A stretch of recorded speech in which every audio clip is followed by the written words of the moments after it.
A household name in India is splitting. I'm talking about Godrej. It's a 127-year-old company and a true Indian success story. You name it, they do it.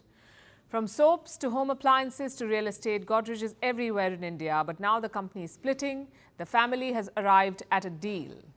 They will divide the assets between two camps. The first is Adi and Nadir Godrej. The two brothers will keep Godrej Industries, which means they get the 5 listed companies. Their cousins are the second camp, Jamshed and Smitha. They will keep Godrej Enterprises Group. Now, this includes a lot of unlisted businesses like furniture, software and defense. Plus, they will get prime real estate in Mumbai. That's around 3,400 acres of land. It has a development potential of 1 lakh crore rupees. From all accounts, this is an amicable split, no bad blood, no differences of opinion. Let me quote the family's statement. The realignment has been arrived at in a respectful and mindful way to maintain harmony and to better align ownership in acknowledgement of the differing visions of the Godrej family members. Other business leaders are praising them. Uday Kotak said the family has high integrity and quality. He said this deal will help the next generation flourish. Harsh Goenka also chimed in. He said the deal was as clean as Godrej soaps. But why all the noise? Isn't planning for the future routine business? Well, yes, it is. But you must consider a few things. The first is legacy.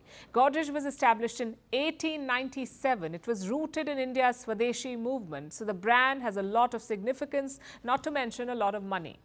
The group has around 1.2 billion consumers. Their listed companies are worth 2.4 trillion rupees, which is around $28 billion. Out of this, the family owns around 18 billion.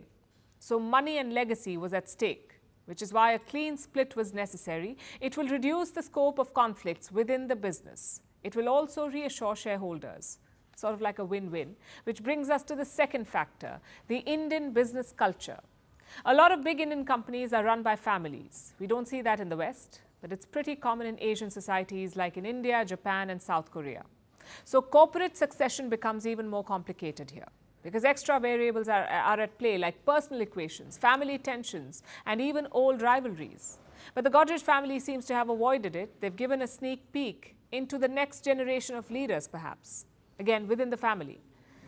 Jamshed Godrej is bringing his niece on board. That's 42-year-old Nairika Holkar. Meanwhile, Adi Godrej is grooming his son, Piroj Shah. He is 43 years old and will take over as chairman in 2026.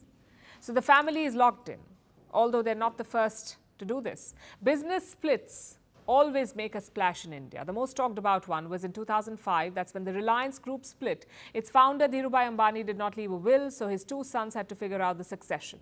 Another example is Ranbaxy, India's first multinational pharma company. Its founder, Mohan Singh, split his holdings into 3, 1 each for his 3 sons.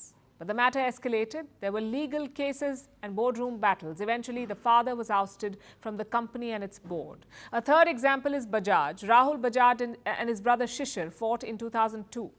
Again, the issue was control. Both sides filed legal cases, slandered each other in the media and created separate camps. A settlement was finally reached in 2008. Rahul Bajaj's camp gave up its stake in 2 subsidiaries and Shishir Bajaj gave up 2% of his stake in Bajaj Auto. Thus, the dispute was settled. These are some of the important examples. There are many more in Indian corporate history. In the past, these splits were bitter. They created a lot of uncertainty for customers, for workers and for shareholders. But experience could be key here. Corporate governance has improved a lot. So has the focus on professionalism. So maybe the next generation of splits will be less controversial.